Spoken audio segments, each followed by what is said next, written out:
Welcome friends, welcome সবাইকে দীপদুনিয়া ব্লগে। হঠাৎ চলে এলাম প্রয়াগরাজে মহাকুম্ভ মেলায়। তো এটা মৌনী অমাবস্যা 29 তারিখে স্নানটা করব বলে আমি পৌঁছে গিয়েছিলাম। 4-5 জন যাবার কথা ছিল, এক এক করে সবাই বাদ গিয়ে আমি একাই পড়ে গিয়েছিলাম। তো ব্যাগ নিয়ে একেবারে মনে জোর নিয়েই বেরিয়ে পড়েছিলাম। তো খুব সুন্দর হর হর মহাদেব বলে একেবারে প্রয়াগরাজে গিয়ে পড়েছি। তো দেখতে থাকুন, আশা করি আপনাদের খুব ভালো লাগবে। হাওড়া থেকে পূর্বা এক্সপ্রেস ধরে বাই ট্রেন প্রয়াগরাজ জংশন, আর প্রয়াগরাজ জংশনে নেমে ওখান থেকে অটো, বাইক এবং টোটো পাওয়া যায়। আমি বাইক নিয়েছিলাম, পার হেড 100 টাকা করে মেলা প্রাঙ্গণ পর্যন্ত। প্রায় 10:30-11টা বেজে গিয়েছিল মেলা প্রাঙ্গণে পৌঁছাতে। তো রাতে ওখানে গিয়ে দেখছি যে ওখানে অনেক মানুষ তখন স্নান করছে। মানে ওখানে দিন রাতের কোনো ব্যাপার নেই, সবসময় মানুষ স্নান করছেন। কুম্ভ মেলা হিন্দু ধর্মাবলম্বীদের কাছে একটি গুরুত্বপূর্ণ তীর্থযাত্রা, যা 12 বছর অন্তর একবার পালিত হয়। এটি পৃথিবীর সবচেয়ে বড় ধর্মীয় সমাবেশ হিসাবে পরিচিত। মেলাটি 4টি তীর্থস্থানে অনুষ্ঠিত হয়। এক, প্রয়াগরাজ, যেখানে গঙ্গা, যমুনা ও সরস্বতী নদীর মিলন তৈরি হয়, যেটাকে আমরা ত্রিবেণী সঙ্গম বলে থাকি। দ্বিতীয়, হরিদ্বারেও এই মেলা হয়ে থাকে। তৃতীয়, নাসিক, এবং চতুর্থ, উজ্জয়িনী। পরের দিন সকাল হতে না হতেই মানুষের ঢল চোখে পড়ার মতো পড়ে। কোথা থেকে এই যে ফাঁকা জায়গাগুলো যে ভরে গেল, শুধু চারিদিকে মানুষ আর মানুষ। তো 29 তারিখে মৌনী অমাবস্যা স্নান করে নিয়েছি আমি সকাল সকাল। আর আমি যেখানটা ছিলাম সেটা গঙ্গা নদীর সামনেই একটি আশ্রমে। আশ্রমটা আপনাদেরও ঘুরে দেখাবো। খুব সুন্দর একটি জায়গায় আমি থাকতে পেরেছি।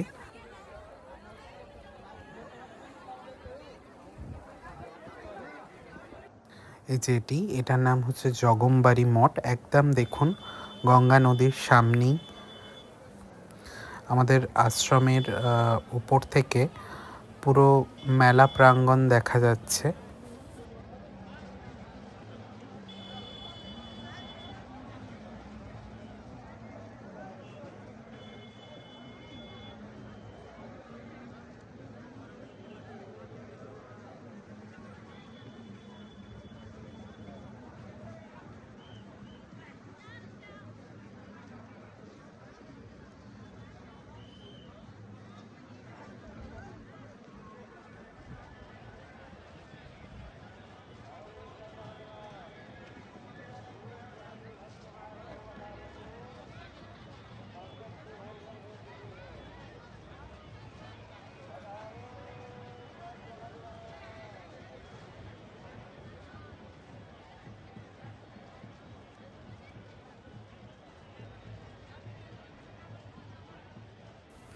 আমি ওখানে যে আশ্রমটিতে ছিলাম, জগমবাড়ি মঠ, আপনাদের একটু ঘুরে দেখাই।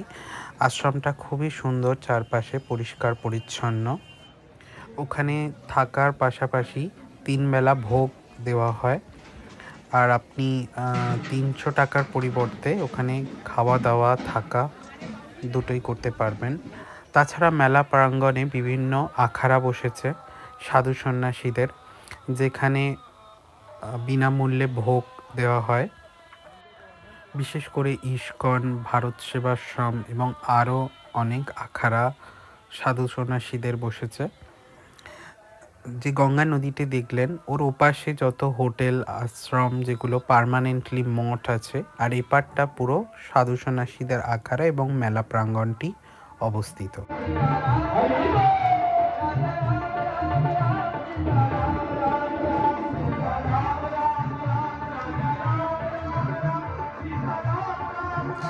এত কোটি কোটি মানুষের যেখানে সমাবেশ হচ্ছে, তাই সেখানে চিকিৎসালয়েরও ব্যবস্থা আছে।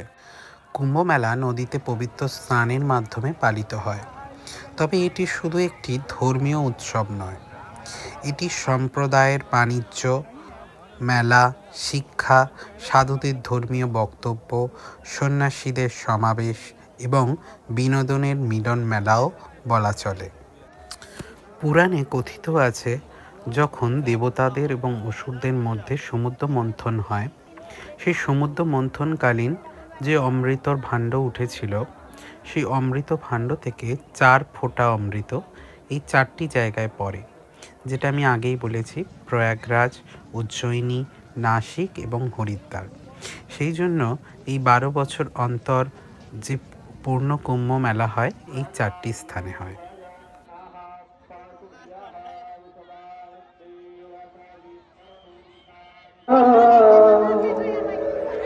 श्रीराम राम शरणो भव राम राम शान्तं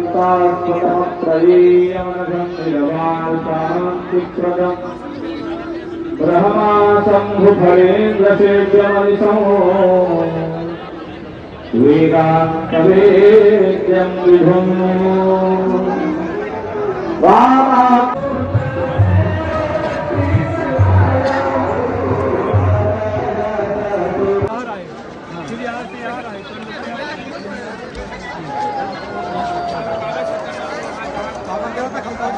আর 12 বছর পর পর 12টা কুম্ভ মেলার পর 144 বছর পর যে কুম্ভ মেলাটি আসে, সেটাকে বলা হয় মহাকুম্ভ মেলা।